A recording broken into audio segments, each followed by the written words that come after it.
As we started discussing how to address the cultural norms, I think one of the big things that came up for us was how do we address the music? At our college, we have a great fan base, and I think trying to get student athletes to understand what music is acceptable and appropriate is always going to be a challenge. One specific instance we ran into in one of our football games is our locker room was a tent that day. The facility we used was rented out for something else, and the tent was close to the field.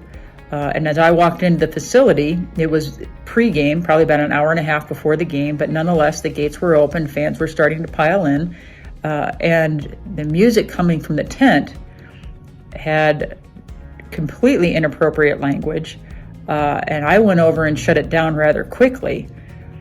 Some of the athletes gave me some pushback quickly, but then realized, okay, coach, we've got to do what we've got to do. But I'm struggling to understand how they can't make the leap to what's appropriate in their locker room and what can be heard by the general public.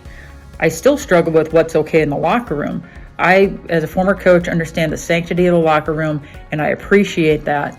However, are there student athletes that are in that locker room who don't want to listen to that music? And if your captains, your leaders are playing it, is that okay? Is it, in the day where everybody's got their beats or their headphones in nonstop anyways, why do we have to have the music that's blaring loud? And then the discussion during pregame.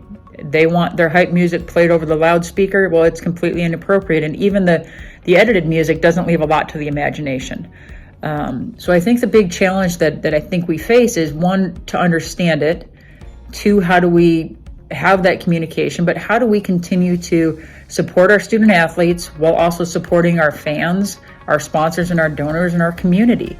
I think that's a big challenge that if we can try to start to bridge that gap, will help us all understand this cultural norm that might be very foreign to some of us.